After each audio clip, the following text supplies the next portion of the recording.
Good morning, everyone. It is for us a pleasure to come back to another episode of the Teaching Tidbits. We were very happy to bring this to social media, to be able to share quick tidbits with the faculty community, students, and also beyond Hostos. It is a very a great pleasure for us to have the first episode and to have very special guest for us, and that is joining us today.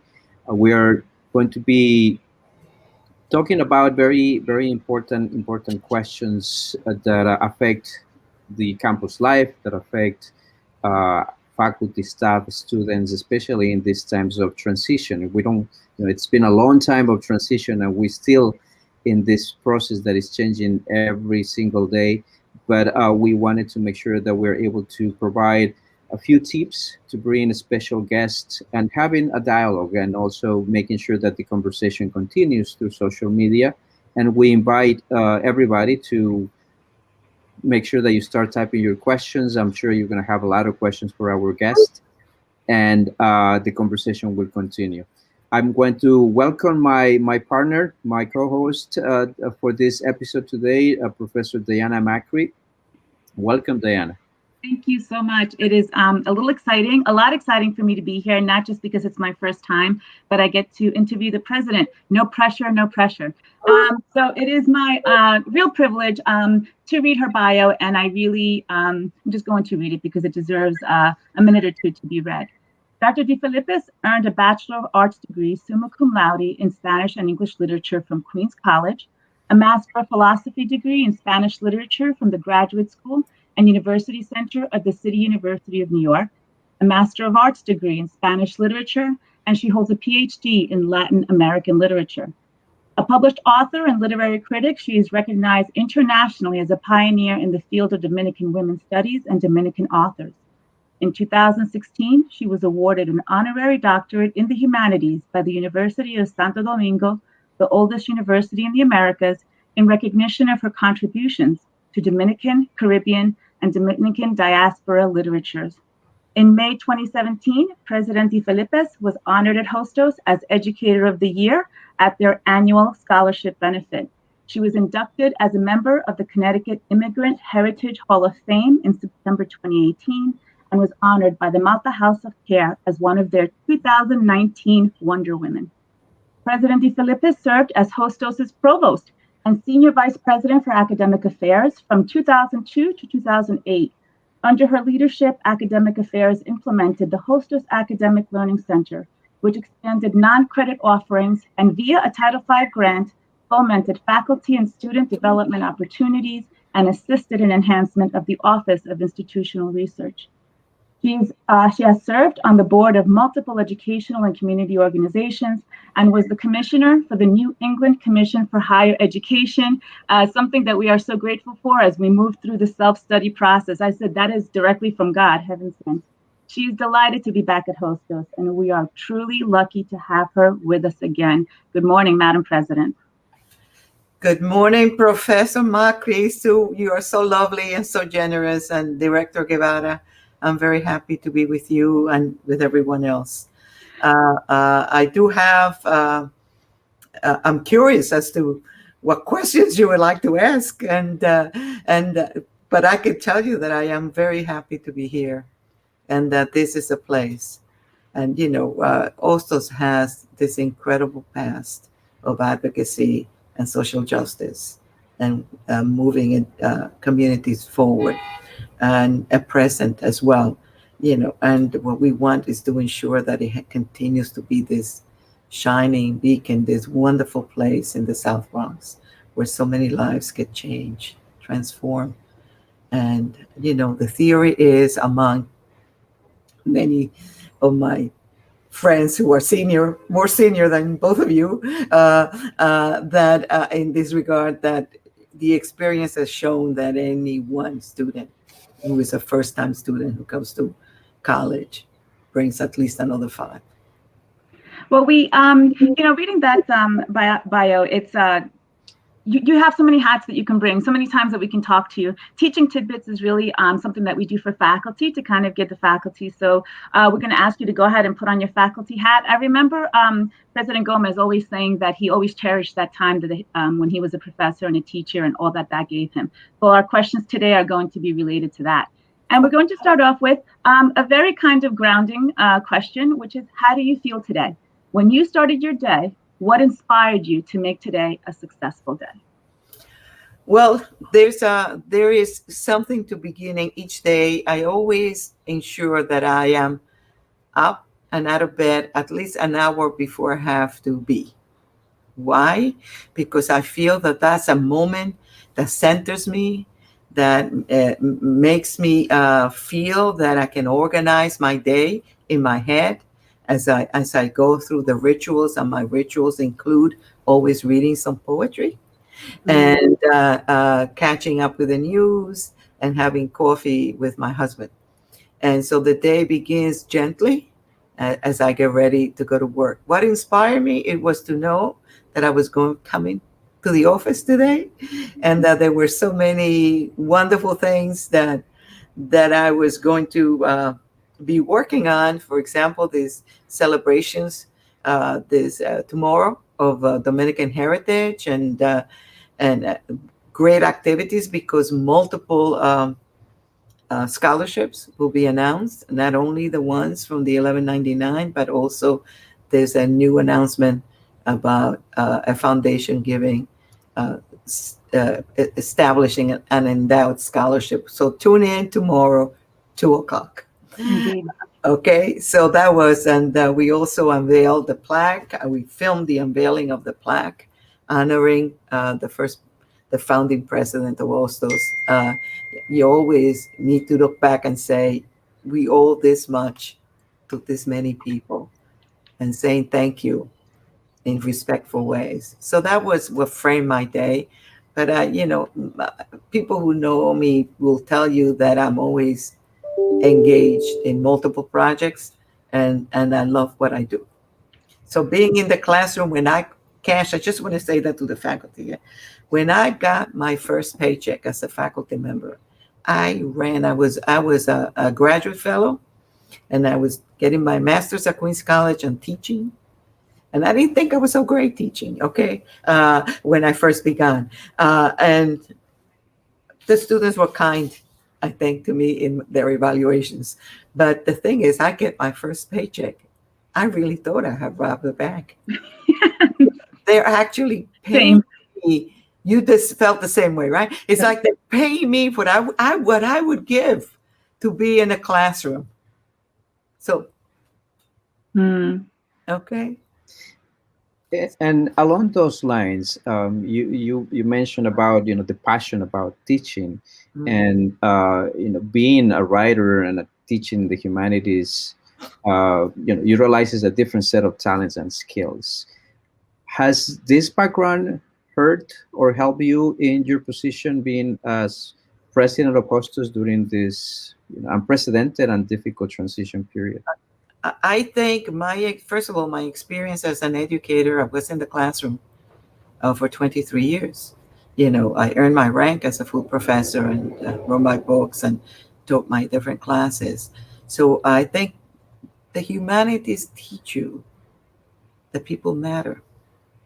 And also being a writer, for which I had to research, most of my books are research on the work of other people. It also teaches you to have the patience to read, to assess, to read some more before jumping into conclusions.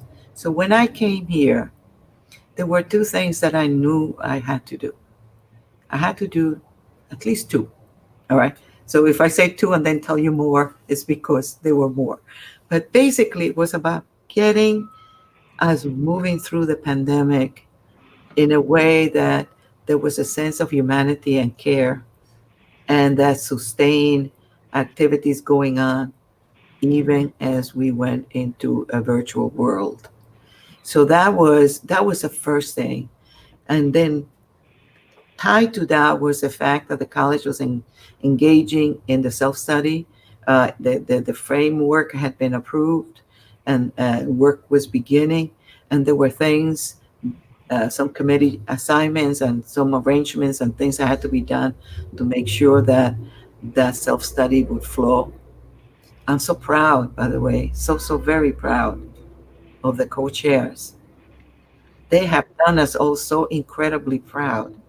And the work on assessment and the work that, so Nelson and Kate and Babette and AJ and all this is just so absolutely generous and good. So we wanted to make sure of that, and we also needed to communicate and to be heard and to share. So it occurred to me that we should create this weekly Hostos Weekly, this Semanario Hostosiano, where you would hear my voice in one way or another, so that I'm thinking of all of you and thinking of the students, and also that you would hear reports from different areas, so that what people were achieving under very difficult circumstances. The Middle States found this a very good tool, because it was communicating regularly on the progress being made with the Middle States. And so we have continued to report, and it's now one voice. When they talk about leadership, and I went for many, many years to Wellesley while I was in Connecticut for the Hertz Institute, that I think if the situation gets better, we should start sending some of our young, talented women there who want to advance. And I used to say, my leadership style is horizontal. There's a vertical and there's a horizontal, meaning I bring to the table, I like to hear multiple voices and to engage and let folks, this was my style. You read some of the things we did as a provost. The thing that I was really grateful that I could do when I was here as a provost, and what I was able to do in Naugatuck and hope to do here, is that I would create such an environment where folks could actually feel, I'll go to Daisy and she's going to help support an idea. And I like to close the loops. I don't like to begin a project and leave it pending. You finish it. But folks, they call that in this book, Good to Great in the Public Sector, which is really a monograph attached to the business book, okay? They say, if you're lucky, you can create what is called a pinwheel effect, meaning you create the groundwork, you create the trust, you create the space, and let everybody begin to bring in their talent and make suggestions for this and work with someone like that. So if you noticed, what I emphasize regularly, above all, is that we are in this together. And we are our brother's keeper and our sister's keeper. We are nice to them. They are nice to us. Sometimes we disagree. We have to agree to disagree without hurting each other, and leaving that door open for the next project where you may all agree. So the person who agrees with you on one project may say, Daisy, I absolutely don't want anything to do with this. Okay, that's fine. That's fine. The thing is that to have that kind of trust that you can say, I can work with this, but I don't agree with this, and then be able to explain, I don't agree with it because of X, Y, and Z. So as a president, the humanities help you with one thing, and many, many things, but is to understand that, for example, that relationships and what we can create as human beings is what gives life a reason. And if you're blessed to go to the South Bronx and you can do work that is also so socially generous, then you can go home and say, boy, I'm working hard.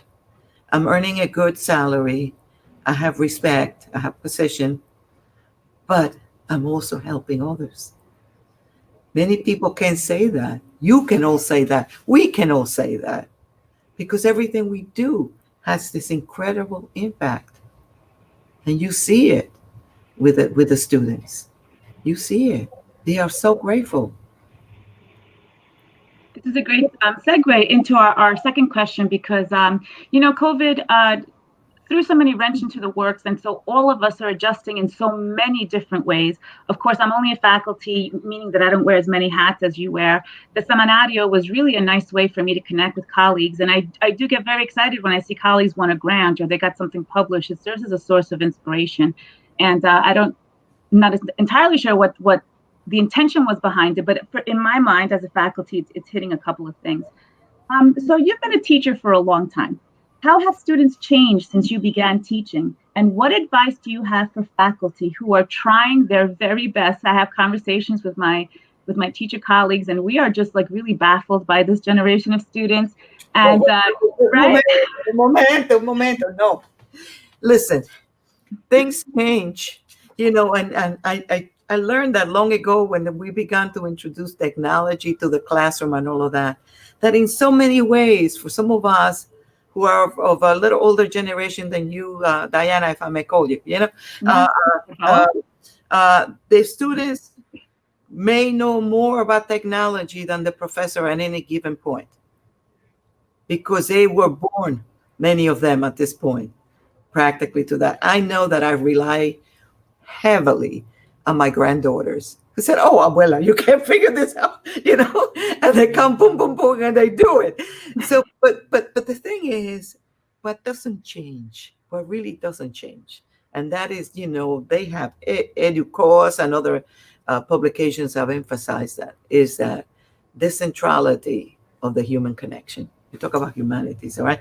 They need to know in whatever way, whether it's hybrid or synchronous, asynchronous, whether it's on the ground, whatever the modality may be, they need to know a few things. Number one, that you believe that they can, that you love what you're teaching, and you believe in its value, and that you're going to, Hostos used to say, you go to where the student is and you problematize it in such a way, by the end of the class, if you're successful, the student will be a little closer to you in terms of understanding that the world is broader. So I mentioned, inspired by knowing that I was going to meet with you all, if you read the seminario this week, I mentioned one of the strategies that I used to get into really difficult conversations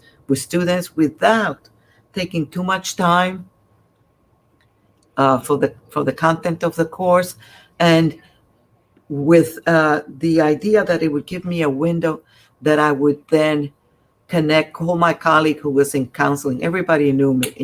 I'm going to send you Daisy over there because X, Y, and Z, or call another professor, or whatever. So I had this, we call it informally, catching up with the world and our challenges in it.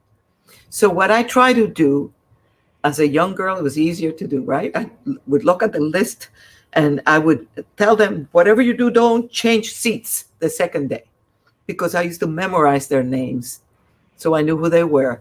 So I would take attendance without having a roll call. So I didn't waste time with that. And we would be talking and I would say, so what's happened? What's there? Did you read the paper? Did you hear the news? How are things with you? We got into things as difficult as AIDS and its impact on women of color in our classes. You wouldn't believe the conversations we had in foreign languages at your college. Or mourning 9/11. So it gave opportunity. So recently, about 2 years ago, because the students over there said, President Daisy, we want to take a course with you. You need to teach Latino studies. So I said, ay, Dios mío. Okay, all right. So I'm on my own here. It's not like visiting anybody's class. It was mine to do. I had 18 students of all ages.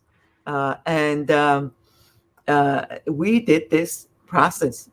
The world, catch up with the world, and my role in it. I used to encourage them. And I said, if you bring in a newspaper clip and tell me how that impacts you, and if you do that, for the 14 weeks of the class. At the end of the class, I'm going to add two points to your grade.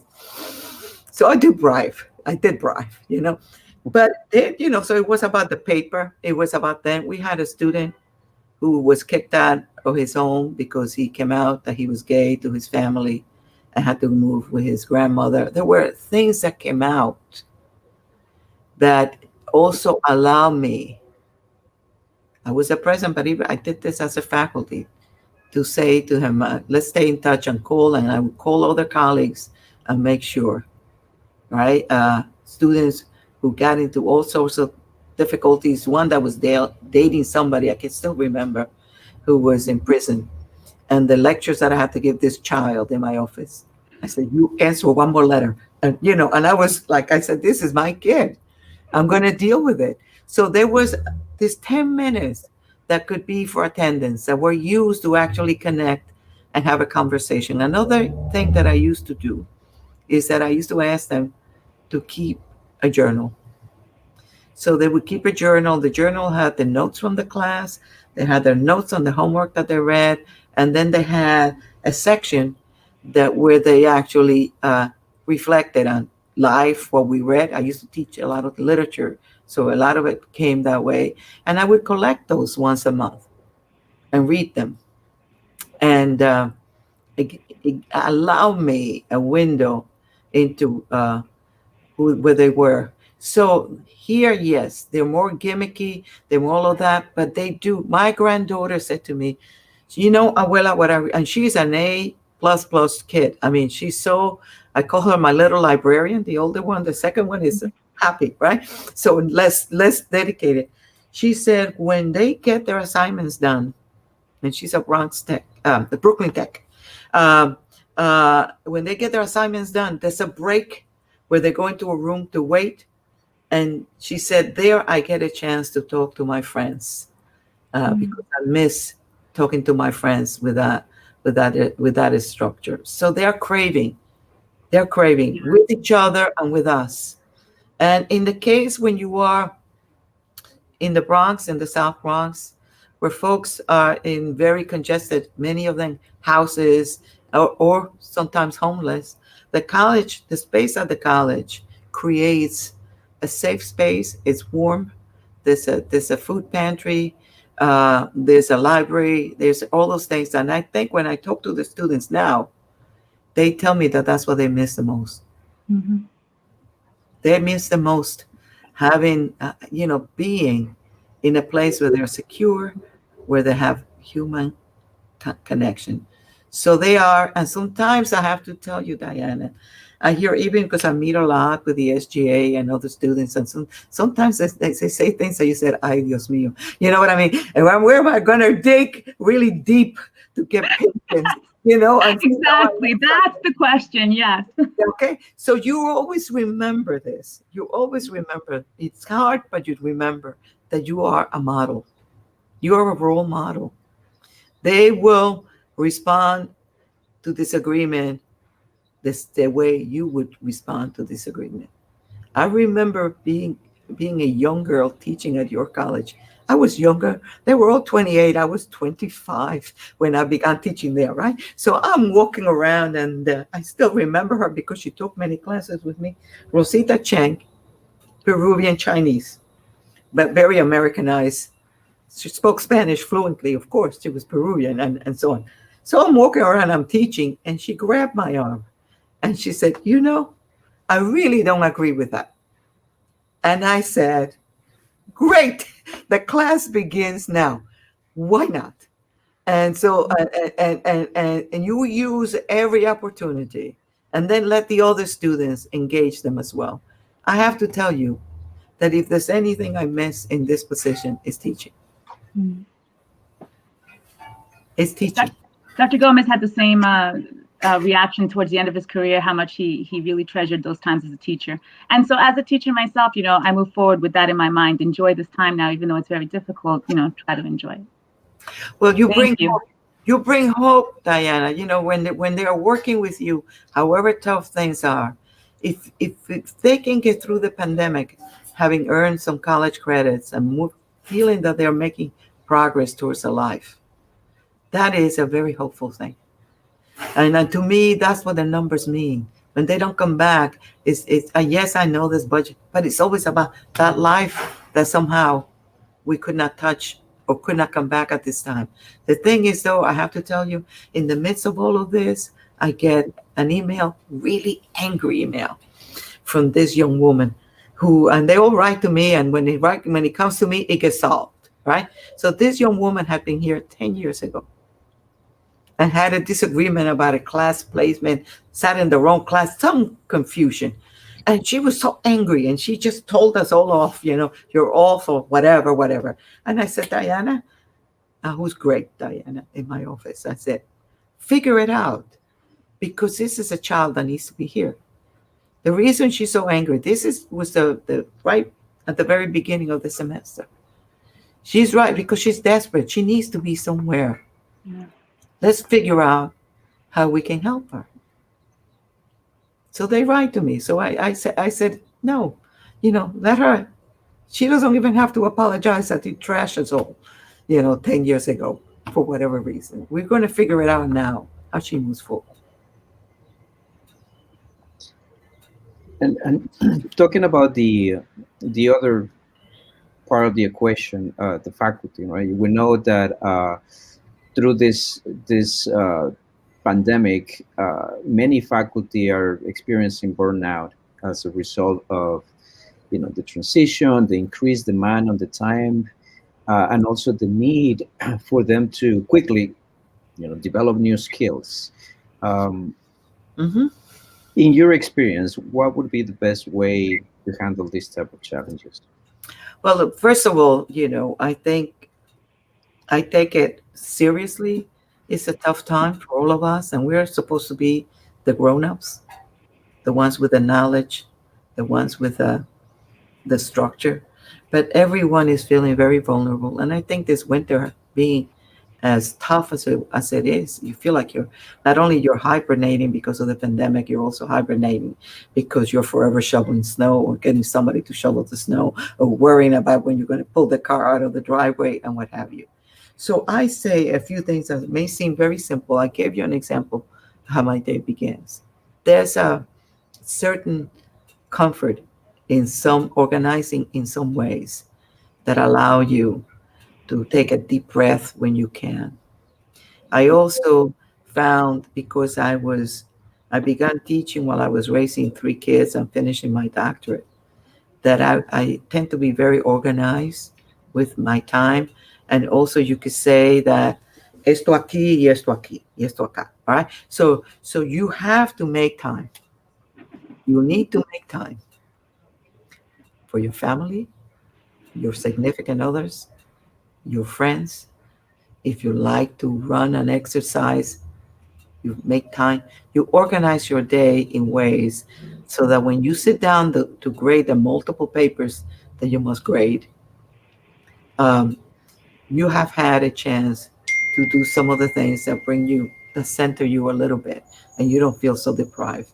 And there will be days where you say, I'm going to organize the week in such a way so that today I am going to just read a book that I like, or chat with friends, or do whatever you can do at this time. I am blessed in that I have a stable marriage and I have a stable home, and I don't ever take that for granted. But I also means that I have to invest in maintaining it as well. That even as I run the school, I have to worry about my husband. And make sure that he doesn't think that he's not important, as well as are my granddaughters and my sons and their wives and my friends. I have a very rich, and I'm blessed with that. Many friends that I have for multiple years, many who are writers and painters and faculty members. Some of the faculty and architects writes to me still about many things. Who published a book? Who's doing that? Because we were part of it. One of them wrote, today is my birthday, and I remember that it was also your mother's birthday, so I'm thinking of you. That kind of thing, is about, that's what the humanities teach you, that people matter, that there's no the end does not justify the means, that along the way you cannot, build with kindness and be kind to yourself as well. And there might be things that you cannot do, then you say, okay, can this wait for next week? Or can somebody else pick this up? And, and go through it. But also, I need to say this as a college president, because one of the first conversations I had was precisely about faculty, with another colleague from another committee who said to me, the faculty need, yes, if you feel that this is something that is not just your average kind of, overwhelmed from what we're living through, which is a really, really difficult moment for all of us in humanities.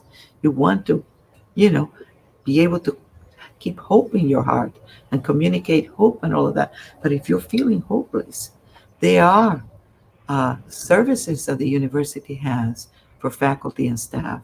And there's now also an emergency line that the students text to as well. Seek help if you feel that this is just not normal, that this is over, it's too much. Seek help. There's nothing wrong with that. There is nothing wrong with that. I think for myself, in my own experience, it was a dear friend, Jackie DeSanto, who kind of snapped me out of it, because, the show must go on. Like, we're here, this is our jobs, and we have to keep going on. And I think this is the message that you're also saying: take care of yourself. But then also, we are role models for our students. And so after this period of transition and uncertainty, how do you envision the classroom in the new normal and the role of faculty moving forward? Well, I have to tell you, I had a faculty member, I won't mention this colleague's name, who said to me, Daisy, you have to make sure that life comes back to Hostos. That we're not just going to be on. No pressure. I'm sorry, Carlos. I'm sorry, Carlos. That is not just going to be technology. And I agree, but it's going to be so beautiful. I mean, I'm a glass half full kind of personality. Okay. My friends tease me and said the Latina Pollyanna, you know what I mean? She's, it's all going to be, it's all in the end, it's going to work out. But you think, for example, and I'm now thinking selfishly in my position in Connecticut with the snow, where we were serving 22 towns and kids in clinicals here and there and what have you.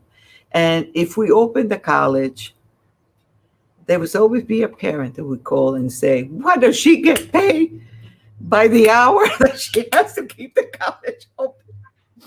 And so there were strategies that the faculty had that they would put on Blackboard, different the assignments and what have you.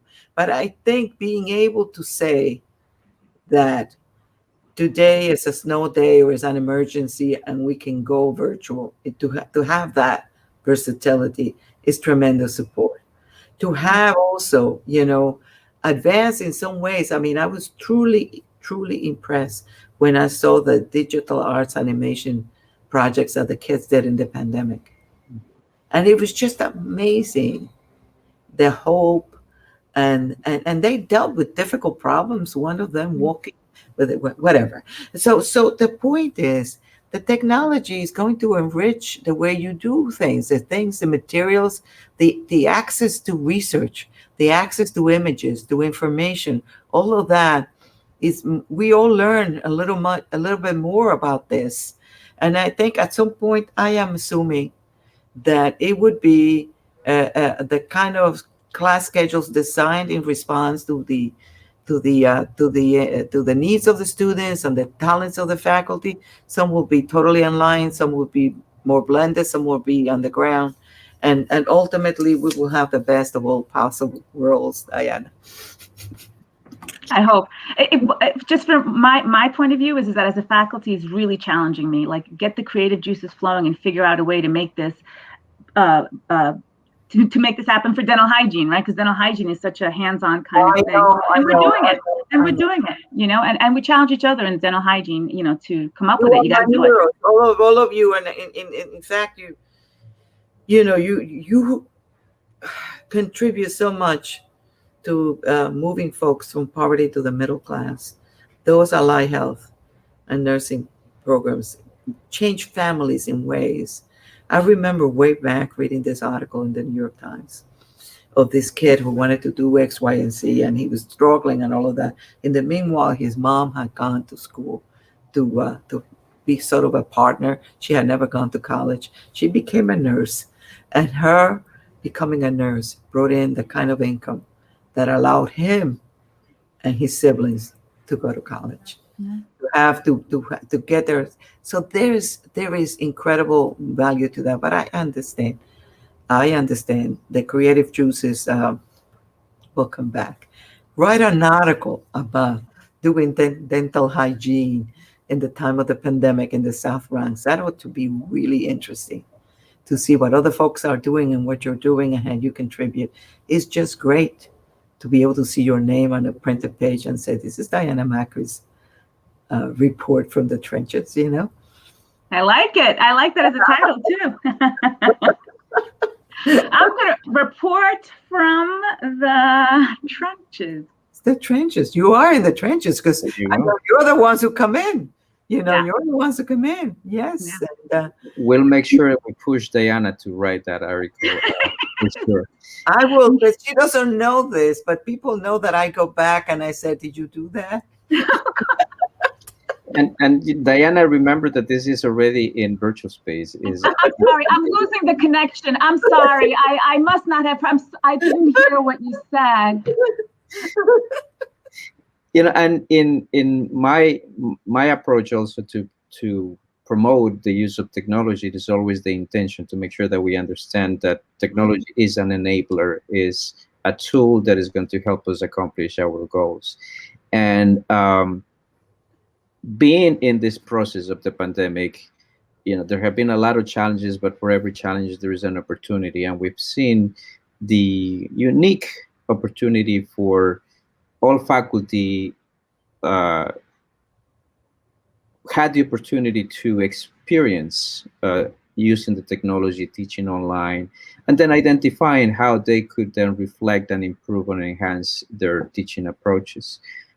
How would you like Hostos to develop or expand to support the increasing reliance on technology and virtual learning? Yeah, I think that faculty development and staff development and administration development in terms of integrating technology is really important. You will find that even sometimes the most recalcitrant faculty in terms of using technology, that once they get into it, there was a beautiful article a couple of weeks ago in the Chronicle about this faculty saying, I did not want to do this. And I got to tell you that I went through that with my oldest boy, who is a professor at Seattle University, and he is social work and he's people oriented. And this business of the Zoom zombies, he called them, you know, and all of that. And I said, well, I said, are you, yeah, what do you want to do? And he finally, like this professor, found that there were strategies within that. For example, grading the student's paper directly and became a much easier task than having the papers, writing on them, return and what have you. It was more productive, easier to return. That was one thing. But I think basically getting support, making sure, by the way, the other thing is that safety and going back to normal will take a while. I think people are going to keep a social distance for a long time, and that and also be much more conscious of things like filters and air quality and everything else. And also, for those of you who are now talking to students, I just talked to the SGA on the matter of vaccinations, and it was a lively discussion we had on vaccinations, but it worked out really well, I thought, at the end, because I then became the mom and said, promise me that when it's there, you'll have it, you know, whatever. But